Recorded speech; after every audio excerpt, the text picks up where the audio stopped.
नमस्कार, वंदे मातरम। मैं हूं श्यामगिरी। आप देख रहे हैं हमारा चैनल मुद्दा भारत का।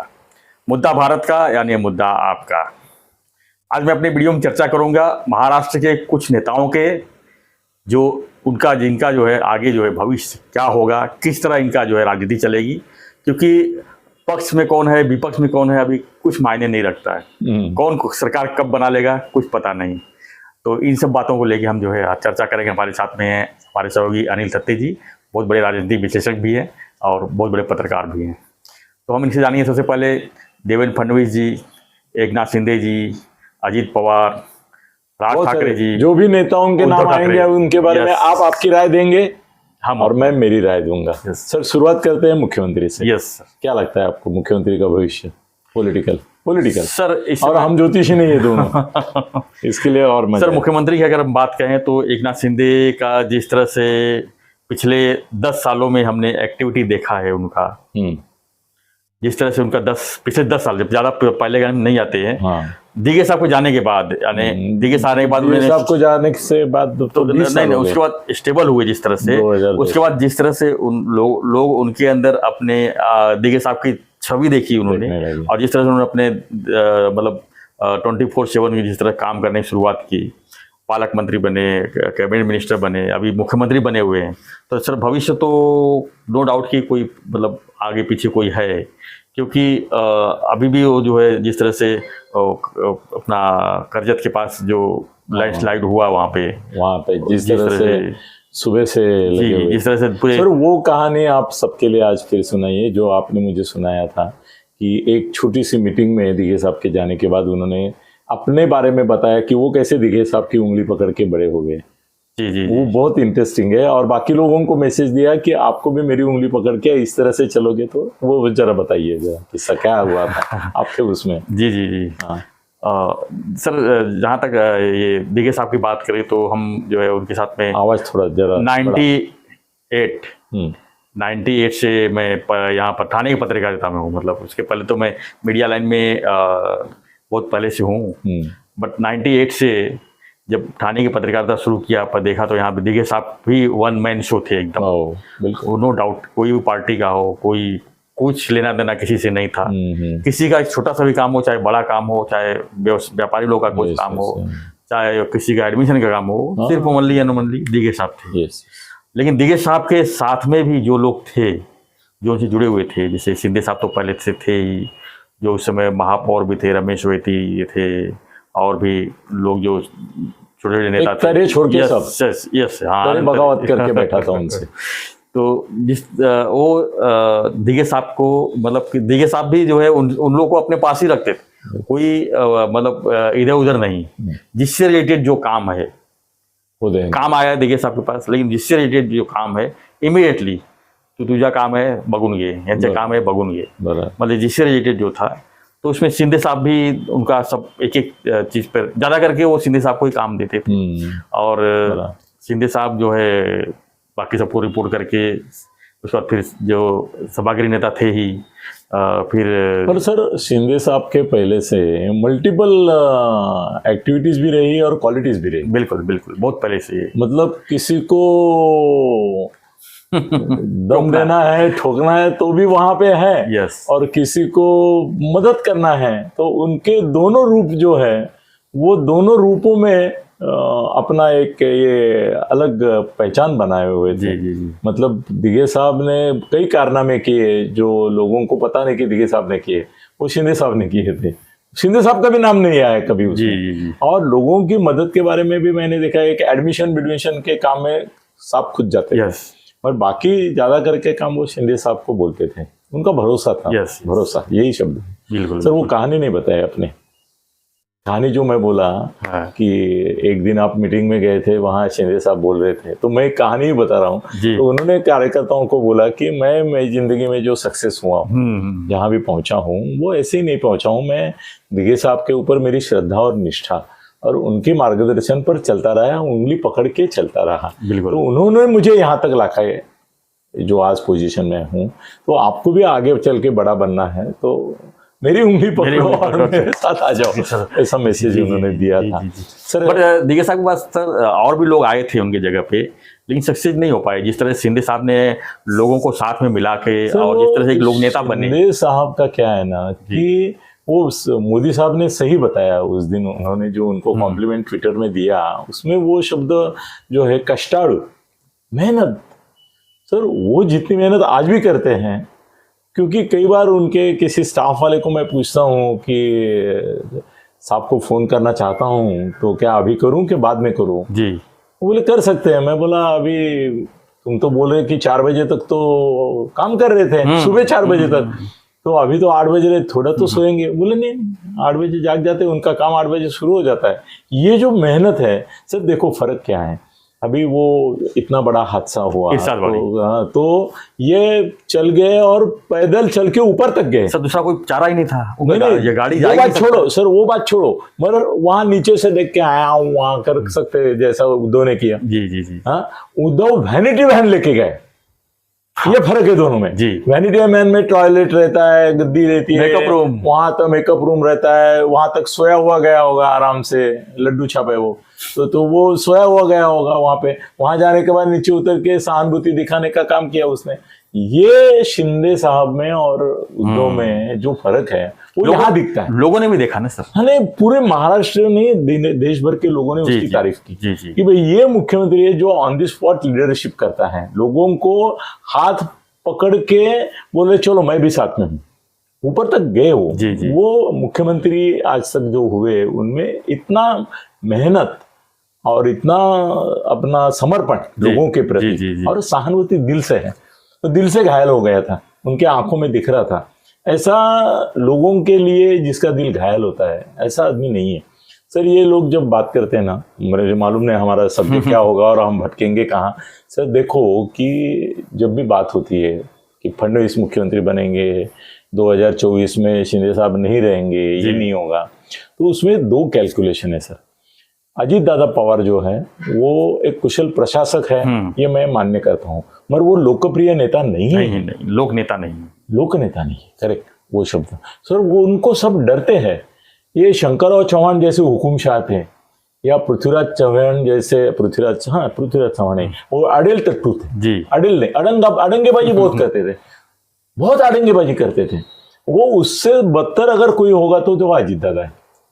अभी भी उनका जो प्रयास है वो कितना गलत है कि खुद कुछ बोलते नहीं है, ऐसा देखते हैं, ये करते हैं।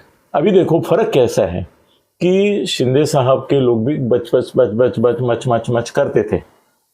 पिछले 15-20 दिनों से, जब से अजीत दादा आए हैं तब से 1-2 दिन जरा मच की 2-4 लोगों ने, बाद में शिंदे साहब ने एक मीटिंग बुलाई और सबको बोला कि भाई मुंह नहीं खोलना है, आपको लोगों के लिए काम करना है और उसके लिए मुंह खोलने की जरूरत नहीं। मुझे किसको मिनिस्टर बनाना है, नहीं बनाना है, क्या देना है, नहीं देना है, ये सब मैं जानता हूं, बिल्कुल आप में से कोई मुझे अपरिचित नहीं है, मगर आप बात बिगाड़ोगे मत, कोई बोलेगा नहीं। सर उस दिन से देखो इनकी मचमच जो चलती थी वो शांत हो गई। अजीत दादा के लोगों की मचमच बढ़ रही है क्योंकि अजीत दादा उनको बुला के, अजीत दादा की भी दहशत है, पवार साहब से ज्यादा अजीत दादा की दहशत है।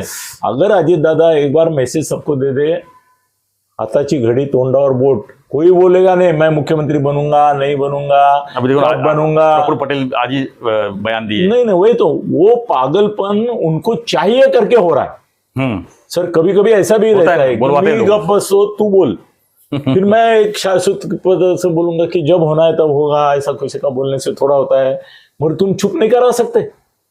या तो प्रफुल्ल पटेल उसका बैंड बजा रहे हैं ये बोल के कि आज नहीं तो कल होंगे। सर बीजेपी है, वो बीजेपी से पाला पड़ रहा है।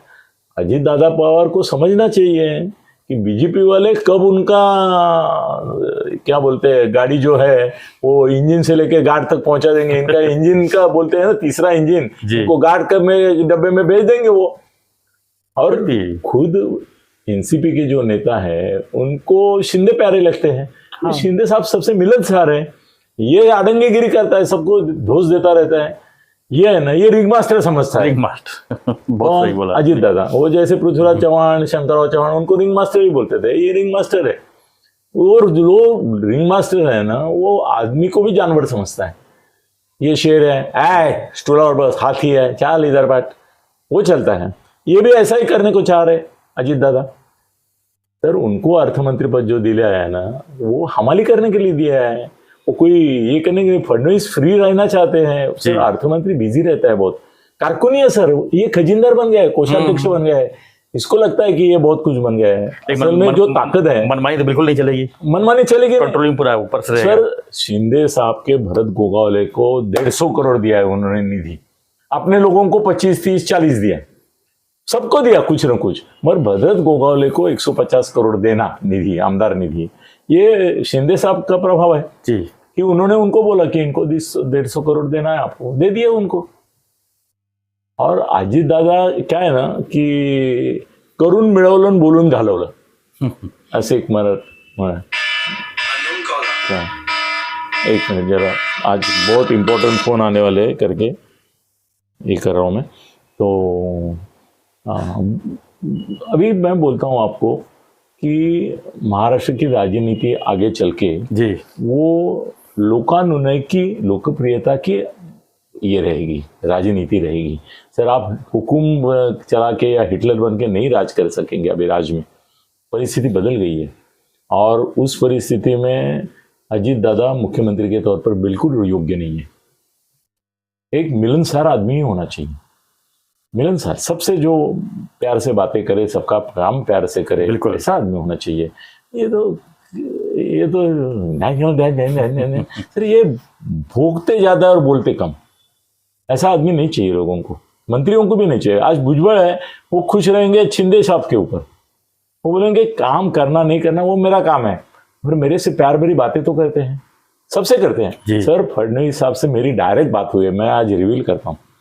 वो बोले अभी तक मैंने बहुत सारे लोगों के साथ काम किया है, मैं शिंदे इनको फडणवीस साहब को कोट कर रहा हूँ, और मैं बोल रहा हूँ कि मुझे वो बोले जिस तरह से शिंदे और मेरी जोड़ी बनी है, उस समय वो अजित दादा नहीं आए थे, जोड़ी बनी है, और हम एक दूसरे के प्रति सम्मान रख के, प्यार रख के, दोस्ती रख के फिर भी अपना कर्तव्य निभाते हैं, बोले ऐसी जोड़ी महाराष्ट्र में कभी नहीं हुई या नहीं। बिल्कुल बिल्कुल बिल्कुल।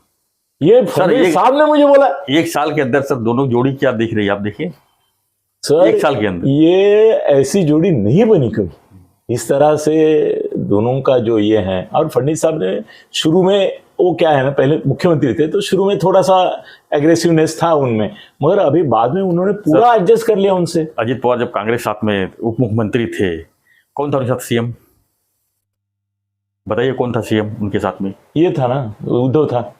नहीं उसके पहले विलासराव देशमुख थे, सुशील कुमार शिंदे, बहुत सारे थे। उस जोड़ी को आप कैसे मैंने देख रहे हो, और अभी की जोड़ी को कैसे देख रहे हो? सर विलासराव देशमुख की बुद्धिमत्ता, गुणवत्ता, प्रशासकीय एक ध्यान देना जी। सर मैं कुशलता नहीं बोलता हूँ, कुशलता के बारे में फडणवीस साहब है जी, प्रशासकीय कुशलता बाप आदमी है वहां पे फडणवीस साहब, इनकी ध्यान देना। सर मेरे को आईएएस ऑफिसर बोलते हैं कि ये पूरी बात समझ लेते हैं, उनको अगर लगता है ना तो वो छोटापन नहीं मानते कि भाई मैं आईएएस ऑफिसर के कैसे पूछूं कि इसमें क्या राज है, कभी कभी होता है। तो मगर वो सब सर आईएएस ऑफिसर भी खुश है, और सबको जिस तरह से उन्होंने लाड़ प्यार से, एक ना मैं बोलूं ये पालक मंत्री की कंसेप्ट है ना, ये महाराष्ट्र का पालक मंत्री, मुख्यमंत्री है उसके साथ है महाराष्ट्र का पालक। पालक शब्द में सर महाराष्ट्र में बहुत बड़ी कंसेप्ट है पालक, ये शब्द में गार्डियन, पालक में सब आ जाता है, गार्जियन पूरे रहते हैं। Guardian sir, he is guardian of everything for Maharashtra, Eknath ji. तो मैं आपको अभी बता के रखता हूं कि 2024 में शिंदे साहब का ही चेहरा रखना इनके लिए अच्छा रहेगा, फायदेमंद रहेगा। मराठा भी है, सबसे मिलनसार है, सबको साथ में लेके चलते हैं। दूसरी बात यह है कि अजीत दादा का मुख्यमंत्री होना भाजपा को कतई पसंद नहीं है। भाजपा को अभी तक भरोसा ही नहीं ना कुछ, कब क्या होगा। भरोसा का तो और एक बात है, वो कुछ गुल खिला सकते हैं, वही ना, जिस तरह से 2019 में उद्धव ठाकरे ने जिस तरह से किया, तो कैसे भरोसा करेगी भाजपा? नहीं और कैसे है कि भाई वो 80 घंटे का जो मिनिस्ट्री चला, उसमें समझो शरद पवार जी ने उनको बोला जाओ तुम ये करो, मगर उन्होंने विश्वासघात जो किया जिंदगी का सबसे बड़ा, वो किसका किया? फडणवीस का किया। फडणवीस का सर फडणवीस कभी भूलते नहीं, उनके बारे में किसी ने वार किया, वो भले शरद पवार उसके पीछे थे। अजीत पवार ने अच्छा गोल्डन मौका खो दिया उन्होंने। 2019 में अगर कहते थे कि आप अभी सीएम बन लो, 2.5 साल बाद मेरे को दे देना, अगर इंटरनल सब मैनेज कर लिए होते, पैचअप कर लिए होते और सरकार नहीं गिरने देते, तो कितना बड़ा वो हीरो बन के आते भाजपा के साथ। नहीं, मुख्यमंत्री बनना दूसरी बात है जी, मगर क्या है ना, वो लोग बोलते हैं ना कि फडणवीस और अजीत दादा का अंदर से अच्छा रिश्ता है, वो बिल्कुल नहीं है। मैं बताता हूँ, क्योंकि सबसे बड़ा फडणवीस का अपमान जो हुआ जिंदगी में, मुंह के बल गिरे, वो इसकी वजह से गिरे। वो माफ नहीं करते। वो क्या करते हैं, वो ब्राह्मण है ना, वो मन ही मन में रख देते हैं। कोबरा बोलते हैं ना, कोबरा, नाग, वक्त आने पर वो डस लेंगे। तो मैं तो भविष्य ये करता हूं कि अगली बार जी शायद अजीत दादा के खिलाफ उनके पार्टी के बाकी जो सहकारी 9 उनके साथ जो आए हैं और 3 अभी आ रहे हैं, और फडणवीस साहब की अब की चाल ये भी हो सकती है कि अजीत दादा को उनके लोगों से तोड़े। सर मैं नई बात बता रहा हूँ। मैं जब बताता हूँ तो कुछ मेरा दिमाग में रहता है, कुछ कहीं से एक कर्ण पिशाच है, वो मेरे कान में आके बोलता है कि ऐसा होने वाला है। सर अगली फडणवीस की चाल में जो पहली बार बता रहा हूँ ये रहेगी कि अजीत दादा को उनके पूरे मंडल से तोड़ो, अकेला करो, और बाद में उसमें सर 2 आदमी ऐसे हैं कि जिनको बढ़ावा दिया तो वो अजीत दादा की भी पोल खोल सकते हैं और अजीत दादा को शह दे सकते हैं और उनको मात कर सकते हैं। वो कौन हो रहे हैं?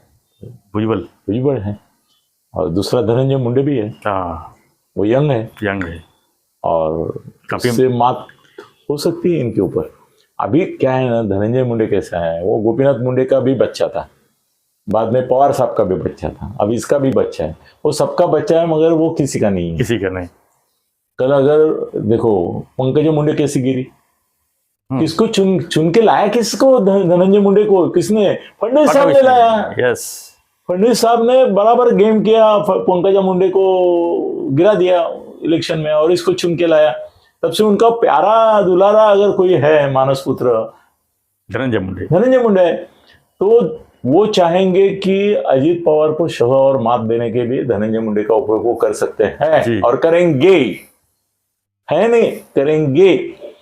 सर अगली राजनीति में आप फडणवीस की दिमाग का कमाल ये देखेंगे कि ये जो सब मचमचबाज है ना जी, वो धीरे धीरे अजीत दादा के खिसकना चालू हो जाएंगे। अजीत दादा को अकेले करना,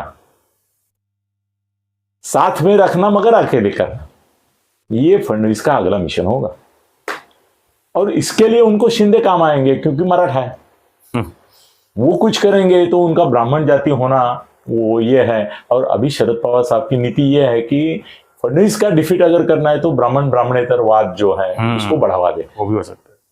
तो फडणवीस साहब क्या करेंगे कि अपना ब्राह्मणत्व बीच में नहीं लाए करके अभी उन्होंने इनको ले लिया, मगर उनको शिंदे साहब को बढ़ावा देना ही होगा, संभल के लेना ही होगा और उनको ही आगे प्रोजेक्ट करना होगा। क्योंकि शिंदे सर ऐसे देखते हैं, ऐसे बैठते हैं, ये करते हैं, कभी कभी लगता है यार ये भोला शंकर है, ऐसा भी लगता है कि नहीं? yes. और एक बच्चे जैसी स्माइल है उनके चेहरे पे, बड़ी हंसी खुशी में ये रहते हैं, मगर सो उतने ही वो कातिल है।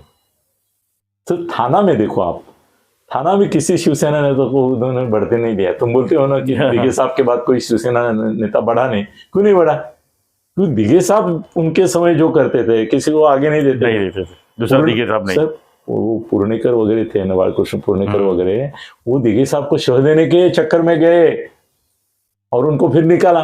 जिसने मातोश्री के साथ जाके इनको शह देने का दिघे साहब को प्रयत्न किया, धनतेरह से लेके सबको उन्होंने बराबर रास्ते पे लगा दिया।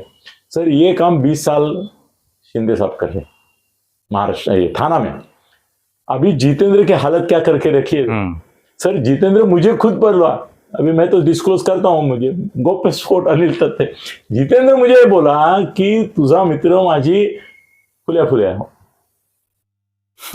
गाली करतोय, मारतोय, ये बोला। उसकी हालत ऐसी कर दी है सर।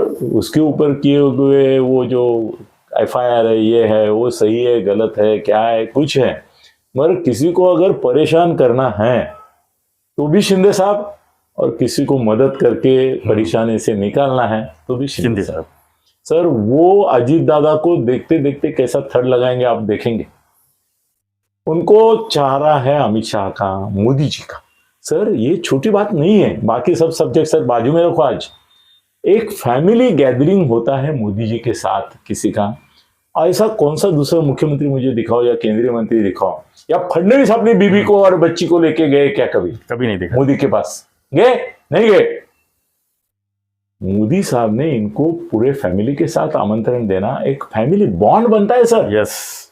जब भी शिंदे साहब का विचार उनके मन में मोदी साहब के आएगा तो उनका श्रीकांत देखेगा, वो नातू जो है वो देखेगा, बहू दिखेगी, बीबी दिखेगी, एक फैमिली टच हो गया। और वो जानबूझकर उनने छोटे छोटे उनके पिताजी तक लेके गए सर। और मोदी जी के बाजू में बैठा है, मोदी जी ने उनको बाजू में बिठाया। सर ये जो सम्मान है ना सर, पंतप्रधान है ना, रास्ते से चलते तो देखते हैं मगर देखते नहीं, ऐसा भी करते हैं। ये हमारे फडणवीस साहब को भी आदत है कि वो देखेंगे मगर नजर में उसको नजर नहीं करेंगे, ऐसा है। वैसे मोदी साहब है वो सर, उन्होंने बुलाना, पिताजी का सम्मान करना, ये एक फैमिली रिश्ता उन्होंने दिखा। महाराष्ट्र को मैसेज दिया, सिर्फ महाराष्ट्र के लोगों को नहीं दिया कि ये मेरा प्यारा दुलारा लाडला है, उन्होंने बीजेपी के नेताओं को दिया कि भाई अमित शाह क्या बोलते हैं वो उनकी बात तुम सुनो, और ये मेरा लाडला दुलारा फैमिली मेंबर है मेरा। सर कितने छोटे से एक इंसिडेंट से उन्होंने बता दिया। तो इनके साथ शिंदे साहब के साथ मोदी जी हैं। सर फडणवीस भी डरते दुनिया में किसी को है तो मोदी जी से डरते हैं।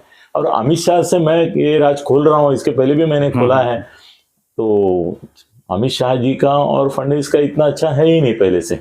अमित शाह तो उंगली बहुत करते हैं फडणवीस साहब, जो भी फडणवीस साहब की मुसीबतें हैं ना, वो सब, या दूसरे लोग भी उनको कुछ आड़ाकानी करते हैं, उसके पीछे अमित शाह कई बार रहे। मैं तो वो चंद्रकांत दादा पाटिल की कहानी भी बताई कि उन्होंने बोला कि अमित शाह ने मुझे बोला है कि इसको कट टू साइज करना है।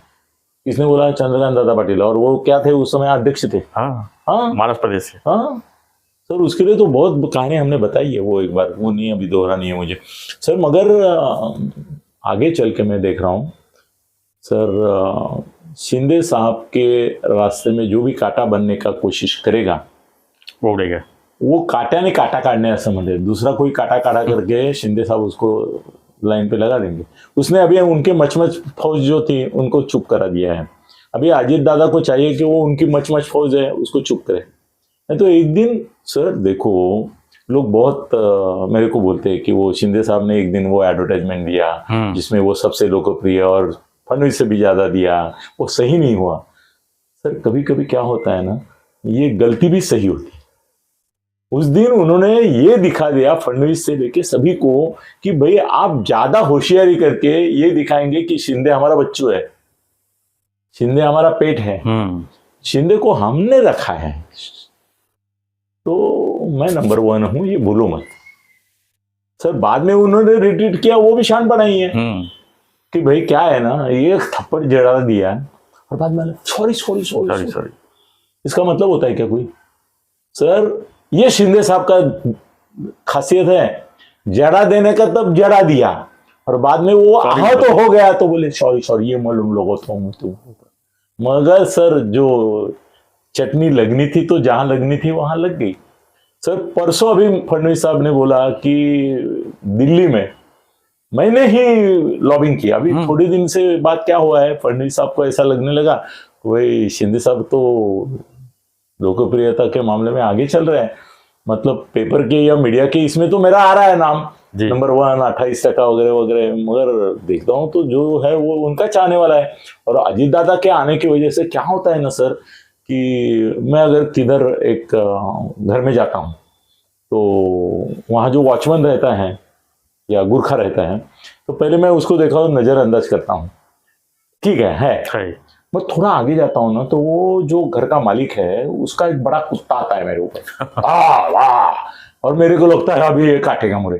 तो मैं जो गुरखे को नजरअंदाज करके आया हूँ उसके पीछे जाके छुपता हूँ, है कि नहीं, और उसको बोलता हूँ अरे तेरा सांग ना, वो मेरे को काटेगा। तो फिर वो बोलता है कि चिंता मत करो, वो काटता नहीं, भौंकता है, तब जाके अपने। और मैं उसको ऐसा इशारा किया तो चुप हो जाएगा। सर देखो कि अजीत दादा के आने के बाद सब घबराए हुए, सबकी फटी हुई, इसकी मराठी बोलतो आम्ही त्यात उसवली काहींची फाटली, तर सब परेशान है अंदर ही अंदर कि भाई ये खली और कली आ गए, क्या गेम प्लान है? क्या प्लान लेके आया है। बीजेपी वाले डर रहे हैं कि भाई ये कहीं हमारे बीजेपी का ही सुपड़ा ना साफ कर दे, बाकी भी डरे हुए हैं। शिंदे साहब के लोग भी बोलते हैं कि भाई अभी शिंदे साहब के पीछे बने रहो, नहीं तो ये तो आ गए अभी, और ये तो ऐसा करते हुए आए। सर ये फर्क क्या है देखो, फडणवीस एक भूंगा है, भूंगे को क्या बोलते हैं मुझे मालूम नहीं हिंदी में, पर वो शाकुंतल में वगैरह वो जो भूंगा शकुंतला के इर्द गिर्द घूमता है और फिर भौरा तो करे। फडणवीस साहब अपने गुनगुना रहे हैं भौरे खिल रही है कली कली, वैसे भौरा है वो। हाँ, और हमारे जो शिंदे साहब हैं सर, उनका रूप अलग है, वो भौरा भी नहीं है, और ये गांधील माछी होती है ना, वो मधमाछी के इसमें छत्ते में रहती है ना, मधुमक्खी वो अजीत दादा मधुमक्खी है। क्या है? मधुमक्खी। कब काटेगी, मुंह में उसके शहद रहेगा मगर नांगी में तो जहर ही रहेगा। तो ये डरते हैं, तो इससे ये हमारा शिंदे साहब अच्छे हैं, सबके साथ उनका रिश्ता बना हुआ है। वो कैसे है ना कि उनको वो उपमा देना शायद उनको पसंद आएगा या नहीं आएगा, पर सर देखो घर में कोई गिधाड़ या ये नहीं पालता है, ऊपर तोता पालता है, तो वो मीठा मीठा रहता है, अपने से बातें करता है, अपना दिल समझता है, उस प्रकार का ये मिठुइया है शिंदे। मगर सर पोपट काटता है, आपका ही दिखाया ना आपने उस दिन मेरे को फिंगर कैसा काटा, वो गुस्सा आ गया तो काटता है, तो हमारा भी मिठू मियाँ है, वो कभी खट्टू मियाँ हो जाएगा पता नहीं। सर ये देखो अभी फडणवीस और इनकी जोड़ी है, ये अमर अकबर एंथनी नहीं है। अगर आप बोलेंगे कि ये तीन हो गए तो अमर अकबर एंथनी है क्या? ये जयवीरू की जोड़ी है, जो शिंदे और फडणवीस की जोड़ी है।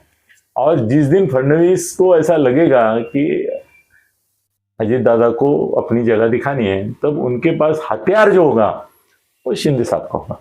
सर आगे चल के आज ही बोलना मजा है, बाद में बोलेंगे उसमें कोई मजा नहीं आएगा। शिंदे साहब इलेक्शन में चेहरा तो रहेंगे ही, बाद में भी पहले मुख्यमंत्री इलेक्शन जीतने के बाद के वही रहेंगे, और अपना ये जो उद्धव विद्धव है ना, वो तो उध्वस्त हो जाएगा। सर कल उसने जो मुलाकात दी 2 दिन की बर्थडे पे सर, वो संजय ने ऐसे सवाल उसको पूछे कि जिसका जवाब संजय को मालूम था कि ये नहीं दे सकता, फिर भी पूछे। मेरे को तो लगता है कि संजय राउत का एक बड़ा कारस्थान था। पहले दिन मैंने तो बोला कि ये क्या बोलते हैं, बकवास है, मतिमंद, मतलब मतिमंद नहीं बोलता हूँ मैं उसको, ये क्या मैंने शब्द यूज किया है उसमें, बुद्धिभ्रंश झालेला है, बुद्धिहीन, हाँ बुद्धिहीन आदमी की बकवास है वगैरह वगैरह। तो वो छोड़ो सर, अभी तो उनकी कल की, तो आपको मालूम है उद्धव को राज ठाकरे दादू बोलते हैं। हाँ, घर में उनको सब लोग दादा बोलते हैं, ऐसे दादू बोलते हैं सर। उसके बारे में वो मुलाकात आने के बाद किसी नेता से मेरी बात हुई, अभी नाम बताऊंगा तो हलचल हो जाएगी। मैंने बोला कैसा लग रहा है 2 दिन का इसका मुलाकात, तो बोले ये दादू की पादू है। मराठी में समझते बोले दादू की पादू 2 दिन निकल रही है, बहुत दुर्गंधी आ रही है, मगर संजय को सुगंध आ रहा है। सर मेरे को तो संजय का कारस्थान लगता है। मैं हमेशा बोलता हूँ कि उद्धव जिस दिन पराभूत होगा और नेस्तनाबूत होगा, उस दिन का शिल्पकार संजय ही रहेगा। मैंने बोला कि नहीं इसके पहले, संजय मुझे वही बोलता है, तू क्या बोलता है रे? मैं बोला तू वही है, तू ही बजाएगा इसके बैंड, तुमने ही उसको, जिसने बनाया वही बिगाड़ेगा, तू ही बनाएगा। सर कल का मुझे लगता है कि संजय राउत का एक बड़ा कारस्थान था इसको एक्सपोज करने का, इसको उद्धव को। सर संजय ने सवाल ऐसे ऐसे पूछे हैं सर, उसके दूसरे जवाब भी मैं देने वाला हूं। एक वीडियो ही कर रहा हूं मैं कि सवाल संजय के जवाब उध्वस्त के, ऐसा करने का। और उसमें सही सवाल और जवाब क्या सर, उसने कल के और आज 2 दिन के इसमें उद्धव को इतना एक्सपोज किया है कि बड़ी मुश्किल से लंगोटी बच गई है। वो जो बोला है ना उसमें वही फंसा है, बहुत फंसा है। और दूसरा कोई लेता ना तो थोड़ा तो सबूरी से लेता था। ये संजय के अंदर भी ऐसा एक कोई जाग गया था कि आज इसकी पोल खोल के रखूंगा, है कि नहीं सर। संजय का वो 2 दिन का मुलाकात देखने और पढ़ने के बाद ऐसा लगता है कि कोई बॉस है वो नौकरी के लिए आए हुए आदमी का इंटरव्यू ले रहे हैं, ऐसा लगता है कि नहीं। देखो ना आप वो टीवी पे जाके देखेंगे तो संजय का ऐकून है ऐसा है, अच्छा असं आहे का, संजय का स्टाइल भी वही है ना। तो मग याचं काय, मग त्याचं काय, एमपीसीसी का इंटरव्यू दे रहा है जैसे। और उसमें ऐसा है कि सवाल ही ऐसे है कि जिसके जवाब में ये फंस जाएगा। सर ये संजय को मैं चैलेंज देता हूँ, संजय शिंदे जी का इंटरव्यू लेके देखे तो फिर संजय को फर्क महसूस होगा कि उद्धव है और शिंदे साहब है। सर शिंदे साहब का आकलन बहुत कम हुआ है लोगों को, आके उनके ऊपर मुसीबतें आने दो। फिर जो एकनाथ शिंदे आते हैं वो किसी को कब अनाथ करके छोड़ेंगे अब विश्वास नहीं कर सकते। सर मेरा ये भविष्य लिख के रखिए, ये सब जो है हवा में उड़ते जाएंगे, नामशेष हो जाएंगे 24 के इलेक्शन में, सब अवशेष हो जाएंगे। क्या बात है सर, अनिल तो बहुत कुछ चीज करे आप, अवशेष रह जाएंगे अवशेष। और भारतीय जनता पार्टी को इनके कितने भी चुन के आए, ज्यादा है कम है, मैं उसके बारे में अलग से बात करता हूँ, तो भी अगले मुख्यमंत्री 24 के बाद के एकनाथ शिंदे ही रहेंगे। कतई अजीत दादा पवार भाजपा के नेतृत्व में जो सरकार बनेगी उसके मुख्यमंत्री नहीं बनेंगे, कभी भी नहीं, अभी नहीं, कभी नहीं, सभी नहीं। अभी प्रफुल्ल पटेल बोले नहीं, आज नहीं, उद्या नहीं, परवा नहीं, तेरवा नहीं, केव्हा तरी होती। जब तक बीजेपी सरकार यहाँ महाराष्ट्र में है या बीजेपी के पार्टिसिपेशन के सरकार है तब तक अजीत दादा को बनाने नहीं देंगे, क्योंकि वो मेंढक की कहानी है ना कि उनको और एक तेज राजा चाहिए था करके कोबरा को उन्होंने निमंत्रण दिया, वो उनको ही निकल गया। बीजेपी को निगलने की, डैमेज करने की, बीजेपी को निगलने की, डैमेज करने की, उनकी वाट लगाने की और जात और धर्म के आधार पर उनकी ही बैंड उल्टी बजाने की ताकत रखने वाला आदमी, एक विध्वंसक आदमी, खल पुरुष अजीत दादा है। बीजेपी को सावधान रहना है तो अजीत दादा से रहना है। वो जल्दी से जल्दी हो सके उतना धनंजय मुंडे, भुजबल वगैरह जो बाकी है उनको बढ़ावा देके बड़ा करे, ये जरूरी है। और शिंदे साहब तो उनके साथ है ही भाई, उनको शिंदे साहब को ही बड़ा करने में उनका हित है। फडणवीस साहब के बड़ा करने के दिन गए, क्योंकि महाराष्ट्र में सर जैसे हिंदू मुस्लिम तनाव बढ़ रहा है वैसा ब्राह्मण और ब्राह्मणेतर का तनाव बढ़ रहा है सर, बढ़ा रहे हैं। और ये राष्ट्रवादी वाले बढ़ा रहे हैं। और राज ठाकरे जो बोलते हैं वो सही है कि तब से ब्राह्मण एवं ब्राह्मणेतर वाद जो है तब से शुरू हुआ है। और वहां शरद पवार क्या है, वो छू करते हैं, बोलते भौंक, तो भौंकने वाले तो है, अपने भी परिचय दोस्ती में है कुछ भौंकने वाले। सर अजीत दादा का प्रॉब्लम क्या है ना, वो खाली भौंकने कर नहीं बोलता है, जाके काट काट।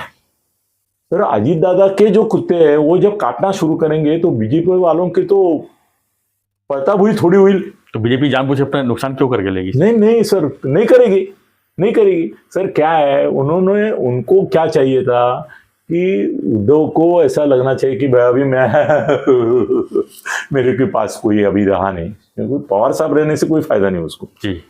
कांग्रेस वाले कब उसको छुट्टी करेंगे उसकी, अगर देश में माहौल जरा भी थोड़ा अनुकूल हुआ तो पहले छुट्टी है शिवसेना की, ये पक्का है। और नाना पटोले से लेके सबका सर उसका अच्छा संबंध नहीं है, सब everybody hates him. Ashok Chauhan को मैं जानता हूँ, दोस्त है मेरा सर। वो जितना, वो तो एक पहली बात तो ये साले कांग्रेस के 3-4 लोग तो जाने वाले ही है बीजेपी में। मैं क्यों ऐसा बोल रहा हूँ, मगर सर कोई उद्धव के साथ संबंध रखना नहीं चाहेगा, बदनाम हुआ है। मैं एक बार संजय को बोला कि अरे उद्धव बहुत बदनाम हो रहा है, लोकप्रिय हो रहा है। मतलब तू बोलता है तो मैं चल उसको सर्वत देता हूँ, बदनाम फरिश्ता बोलती हूँ। हंसने लगा। मगर कल संजय, मैं तेरा आज ये समाप्त करते हुए अभिनंदन करता हूं, जिस तरह से तुमने वो 2 दिन के इंटरव्यू में वाट लगा दी है उद्धव जी की, वाट लगा दी है। इस तरह से एक्सपोज किया है कि किरीट सोमैया भी जिंदगी में नहीं कर पाएगा, इतना तुमने इसको एक्सपोज कर रखा 2 इंटरव्यू में। कम से कम वो 2 साल अगले भुगतना पड़ेगा उसको, ऐसा इंटरव्यू है। चलो सर, बहुत आप हम सोच रहे थे कुछ बनाने का, अलग बना लिया कुछ अलग।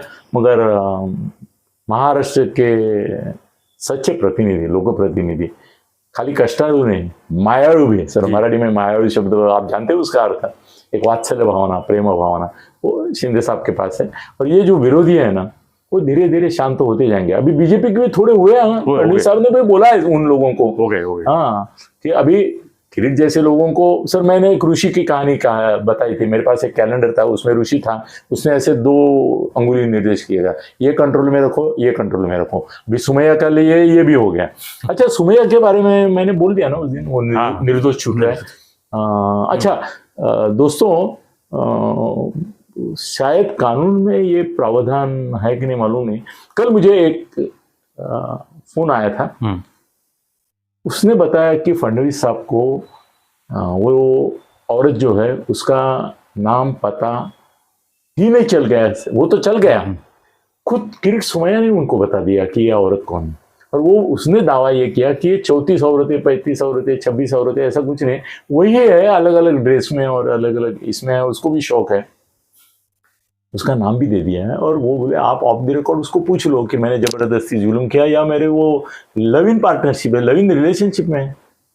तो हम दोनों ऐसा एंजॉय करते थे। वो खुल गया, वो राज है। वो बोला मैं कोई हनी ट्रैप मानता ही नहीं हूँ। हनी ट्रैप जो होता है वो अलग ट्रैप का होता है, ये मेरी हनी है, तो ट्रैप में मैं खुद चला गया हूँ, ये बाहर नहीं आता। तो लोग मुझे कुछ बोलते थे कि अरे क्या है यार, तू ये लफड़े करता है, ऐसा बंद कर, कभी ना कभी तू एक्सपोज हो जाएगा। ये एक्सपोज किसने किया? वो किरीट अभी उनके पीछे पड़ा है कि ये ठीक है, ये मेरी हनी है, मगर हनी बी बन के किसने डंक किया है वो आप ढूंढ लो। वो बोला मैं भी ढूंढ रहा हूँ। उसने भी डिटेक्टिव वगैरह लगा के रखा है कि बाहर के। वो उसने उस लड़की को भी पूछा कि तेरा मोबाइल कहाँ का तू रखा है ऐसे। सर इतना तो आसान हो गया, ये 2 मोबाइल है, ये इसका पूरा डाटा मैं यहाँ से एक बटन दबाता हूँ तो इसमें आ जाता है। तो ऐसा किसी ने करके उसको, सर इसमें अभी और एक विक्टिम आ गया, वो है किरीट सोमैया। हम बोल रहे थे वो लड़की के बारे में, वो तो उसकी हनी निकली और ये हनी भी निकला।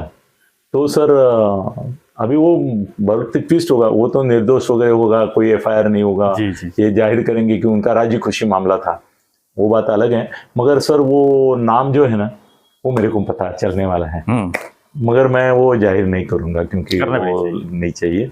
मगर फडणवीस को पता चला है वो लड़की कौन है, औरत कौन है। सर लड़की नहीं है वो, औरत है। तो चलो, और भी 1-2 गोप्य स्फोट है, मगर कल के लिए कुछ रखते हैं। फिर कल क्या करेंगे? कल के नहीं सर, रोज सुबह उठता है तो हर सुबह एक गोप्य स्फोट लेके आती है। चलो बाय बाय, धन्यवाद। जय हिंद, जय महाराष्ट्र।